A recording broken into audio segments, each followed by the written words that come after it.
তা সত্ত্বেও মানুষ তোমার সমালোচনা করছে, কটু কথা শোনাচ্ছে, তাহলে তাতে কান দিও না। শুধু মনে রেখো, যে কোনো খেলায় শুধুমাত্র দর্শকেরাই শোরগোল করে, খেলোয়াড়রা নয়। তাই খেলোয়াড় হয়ে ওঠো। বৃষ্টির সময় প্রত্যেকটি পাখি কোথাও না কোথায় আশ্রয় পায়, কিন্তু ঈগল মেঘের উপর দিয়ে বৃষ্টিকে এড়িয়ে যায়।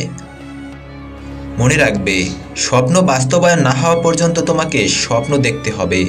আর স্বপ্ন সেটা নয় যেটা ঘুমিয়ে দেখো, স্বপ্ন সেটাই যেটা পূরণের প্রত্যাশা তোমাকে ঘুমাতে দেয় না।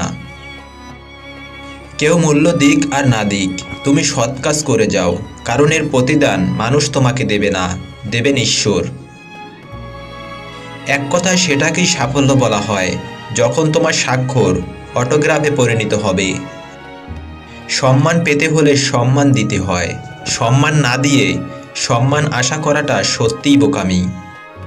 টাকা দিয়ে তুমি বাড়ি কিনতে পারবে, ভালো পরিবার তৈরি করতে পারবে না। টাকা দিয়ে একটি বিছানা কিনতে পারবে, কিন্তু ঘুমকে নয়। টাকা দিয়ে ঘড়ি কিনতে পারবে, কিন্তু সময়কে নয়। টাকা দিয়ে বই কিনতে পারবে, কিন্তু জ্ঞান নয়। মনে রেখো, পুরনো বন্ধু হলো সোনা, নতুন বন্ধু হলো হিরে।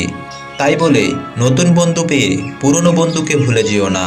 মনে রেখো, সোনা দিয়ে এই আংটিতে হিরেকে ধরে রাখতে হয়।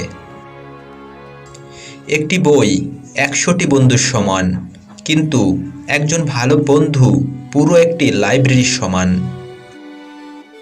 অতীতের কথা ভেবে কষ্ট পাওয়া হলো আবেগ, আর অতীত থেকে শিক্ষা নিয়ে সামনে এগিয়ে যাওয়াই হলো বাস্তবতা।